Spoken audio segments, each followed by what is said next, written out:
नमस्कार, मैं शक्ति सिंह और आप देख रहे हैं संघर्ष सूत्र। जैसा कि अभी हम आरा लोकसभा क्षेत्र में हैं और यहाँ पे जाने माने एक पत्रकार जो कि स्वच्छ भारत तक न्यूज़ चलाते हैं, तो भैया के कोई परिचय देने का मोहताज नहीं है क्योंकि ये खुद एक पत्रकार रह चुके हैं और पत्रकारिता अभी करते भी हैं।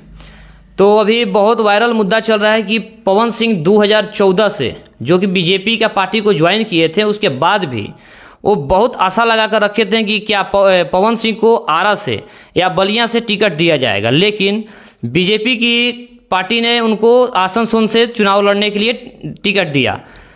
फिर उनको चुनाव वहां से नहीं लड़ना था तो उन्होंने अपना टिकट को वहां रिटर्न कर दिया, लेकिन आज काराकाट से वो निर्दलीय चुनाव लड़ रहे हैं। उसके संदर्भ में हम भैया से बात करेंगे। आखिर 2014 से जो है कि पवन सिंह बीजेपी में हैं और वहाँ आशा लगाए थे कि आरा से या बलिया से हमको टिकट दिया जाएगा, बीजेपी उनको क्यों नहीं दिया यहाँ टिकट? सबसे पहले आपको संघर्ष सूत्र सभी दर्शकों को हमारा नमस्कार है। और आप लोग भाई संघर्ष सूत्र को देखिए, बेचारे बड़ा संघर्ष सूत्र माने काफ़ी बढ़िया न्यूज़ बनाते हैं। और जहाँ तक बात रही पवन सिंह का टिकट का, 2014 से ही पवन सिंह स्टार प्रचारक थे भाजपा का और बहुत जगह वेस्ट बंगाल से लेकर भारत के कई स्टेट में पवन सिंह जाके भाजपा का स्टार प्रचारक के रूप में स्टार प्रचार किए हैं। लेकिन पवन सिंह को आसनसोल से जैसे ही टिकट मिला, जिस पार्टी के लिए एक बार स्टार प्रचार के लिए पवन सिंह वहाँ गए थे, टीएमसी पार्टी के लिए, जो बाबू सुप्रियो वहाँ के नेता थे, लेकिन वही फिर पवन सिंह का वहाँ से चुनाव जब जैसे ही टिकट मिला, पवन सिंह को वहाँ से विवाद में ला दिया।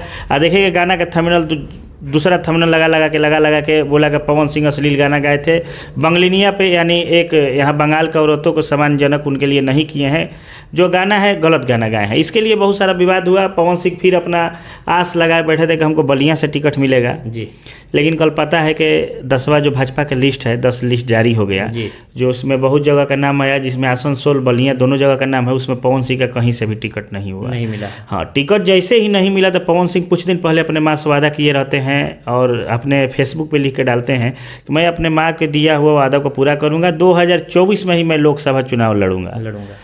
फिर हो गया, फिर लेकिन पवन सिंह को यहाँ से कहीं से भी टिकट नहीं हुआ, लेकिन पवन सिंह चले गए फिर काराकाट। कल देखे कि दोपहर में पवन सिंह अपने FB पे लिखते हैं कि मैं माता पिता और आशीर्वाद लेते हुए इसी मिट्टी से चुनाव लड़ूंगा। तो काराकाट से पवन सिंह कल बिगुल फूंक दिए हैं, काराकाट से ही पवन सिंह चुनाव लड़ेंगे। लेकिन सोचने वाली ये बात है वहाँ पे कि वहाँ पे पहले से उपेंद्र कुशवाहा जो काफ़ी एक गद्दावर नेता हैं, जो NDA से प्रत्याशी हैं, कई बार केंद्रीय मंत्री, कई बार सांसद भी रह चुके हैं और काफ़ी उनका जो कुशवाहा वोट है, कुशवाहा वोट में बढ़िया इनका पकड़ है। और दूसरा रहा कि वहाँ से जो महागठबंधन के प्रत्याशी हैं राजा राम कुशवाहा भी कुशवाहा समाज के वोट के लिए बहुत वो हैं, तो 2 कुशवाहा समाज से हैं। लेकिन इसी बीच पवन सिंह जाएंगे तो सोचने वाली बात है कि वहाँ से क्या सीट, तो वहाँ देखिए जैसे वोट की बात की जाए तो 1,70,000 वहाँ राजपूत का वोट है। अच्छा। और माना जाए यादव का सबसे ज़्यादा यादव समाज का वोट है, 3 लाख के लगभग वोट है। कुशवाहा का बात किया जाए तो कुशवाहा का 2.5 लाख वहाँ पर वोटिंग होता है जी। और ब्राह्मण जो है 50,000, ऐसे करके वोटिंग वहाँ है, लेकिन सबसे ज़्यादा यादव और कुशवाहा का है। तो अब यहाँ से देखिए महागढ़, लेकिन इसी लड़ाई के बीच पवन सिंह वहाँ लड़ाई मैदान में उतर चुके हैं। लेकिन पवन सिंह के लिए कहीं ना कहीं कठिनाई है को माँ का क्या सपना अपना पूरा कर सकते हैं, उम्मीद तो अब देखिए क्या हो रहा है, लेकिन चुनावी मैदान में है पवन सिंह। क्या पवन सिंह काराकाट से निर्दलीय चुनाव तो लड़ रहे हैं, लेकिन उपेंद्र कुशवाहा और राजा राम सिंह पर भारी पड़ सकते हैं?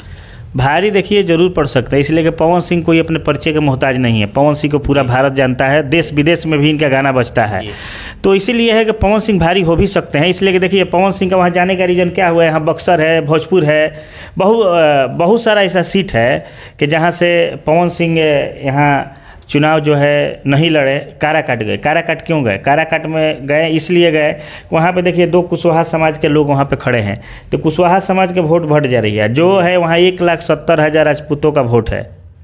और भी है, ब्राह्मण है, ये है। तो देखिए अब इसमें पवन सिंह के लिए कहीं ना कहीं बहुत बड़ा चुनौती है।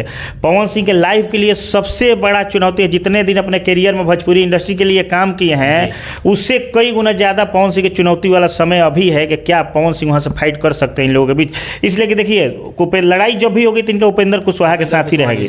इसलिए उपेंद्र कुशवाहा एक गद्दावर नेता है, बहुत पुराना नेता है, और काफ़ी उनका जो है कुशवाहा समाज में पकड़ है। तो देखिए अभी वो लिख रही है, एक सीमा कुशवाहा है, करगहर का जिला परिषद सदस्य रह चुकी है, शायद इस बार चुनाव हार गई है।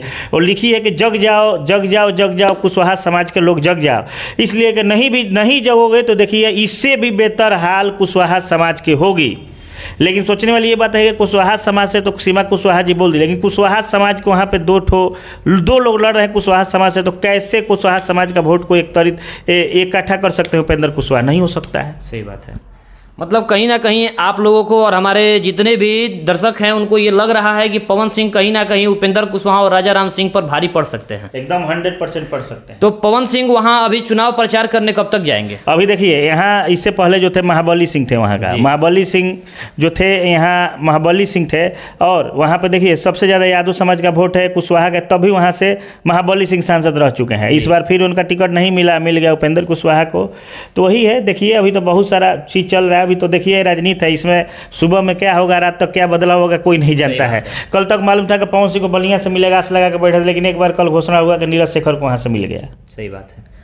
जैसे कि पावर स्टार पवन सिंह के जितने भी चहीते लोग हैं, जो कि उनके गाने को सुनते हैं, उनके फैंस हैं, उनका कहना है कि जो कुशवाहा का वोट है शायद उपेंद्र कुशवाहा और राजा राम सिंह ले सकते हैं, लेकिन यादव समाज क्या हो सके, राजपूत समाज क्या हो गए, और पंडित समाज का जो वोट है वो कहीं ना कहीं पवन सिंह को ही जाएगा। और उस वोट को लेकर के कहा जा रहा है कि उपेंद्र कुशवाहा और राजा राम सिंह पीछे हो जाएंगे और वहाँ से पवन सिंह की सीट आगे हो जाएगी, चाहे वो निर्दलीय लड़े या पार्टी से लड़े, मगर पवन सिंह की वहाँ से जीत होगी। उस संदर्भ में आप क्या कहेंगे?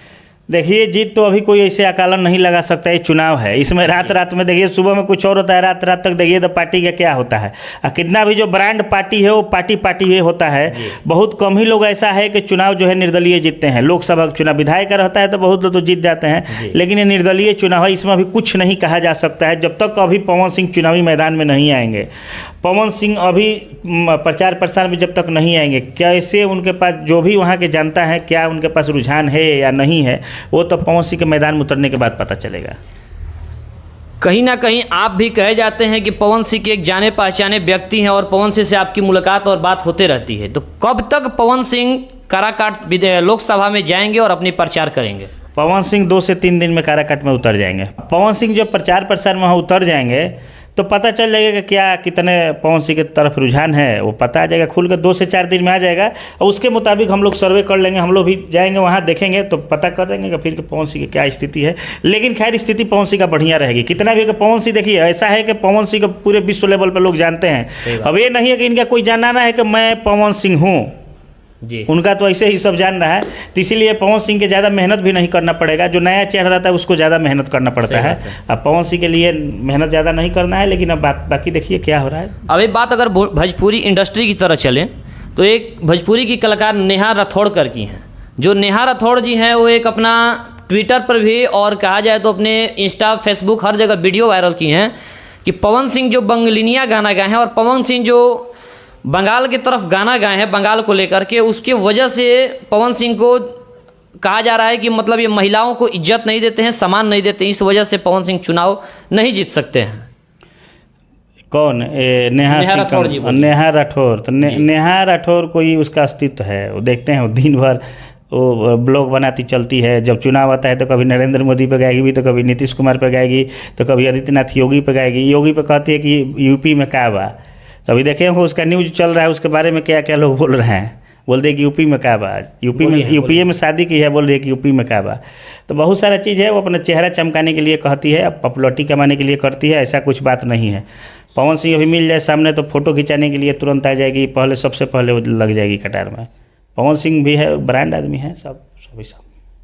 जैसे कि अभी पवन सिंह को कहा जाता है कि आरा लोकसभा क्षेत्र में पढ़ते हैं और आरा लोकसभा क्षेत्र के रहने वाले जितने उनके चाहते लोग हैं, उनको देखने वाले लोग हैं, उनका कहीं ना कहीं शौक था कि पवन सिंह हमारे क्षेत्र से लड़ें, आरा लोकसभा क्षेत्र से लड़ें या बलिया लोकसभा क्षेत्र से लड़ें। तो क्या ऐसा मतलब लोगों का डिमांड है कि पवन सिंह काराकाट क्यों गए, आरा और बलिया में क्यों नहीं लड़े, जब निर्दलीय ही लड़ना था? तो पवन सिंह यहाँ से नहीं लड़ सकते, यहाँ से आर.के. सिंह के खिलाफ लड़ेंगे तो बुरी तरीके से हार हो जाती, इसलिए कि आर.के. सिंह के अभी देखिए, आर.के. सिंह अभी कुछ दिन नहीं भी हम वोट मांगेंगे तो हमारा चुनाव निकल जाएगा। कारण है कि आर.के. सिंह बहुत कुछ किए हैं, यहाँ से पवन सिंह का खाता भी नहीं खुलता, जमानत जब्त हो जाती यहाँ से चुनाव लड़ते तो, यही कारण है कि पवन सिंह को काराकाट जाना पड़ा। अच्छा, तभी आरा लोकसभा क्षेत्र से 2 लोग चुनाव लड़ रहे हैं, सुदामा प्रसाद शाह और आर.के. सिंह जी लड़ रहे हैं। तो ये दोनों लोगों में किन में टक्कर, आपको क्या लगता है कि कौन बन सकते हैं फिर जो यहाँ के सांसद? अभी कोई बता नहीं सकता है। महागठबंधन से सुदामा प्रसाद हैं, आर.के. सिंह है। आर.के. सिंह के तो सब बोलता है कि एक तरफा है, विकास हम लोग भी सर्वे करते हैं, लेकिन अभी कुछ वोट के लिए नहीं कह सकता है। वोट जो है सुबह कुछ और रहता है, शाम तक जाते जाते बदल जाता है, तो अभी कुछ नहीं कह सकता है। लेकिन पलड़ा की बात किया जाए तो आर.के. सिंह का पलड़ा अभी यहाँ भारी है।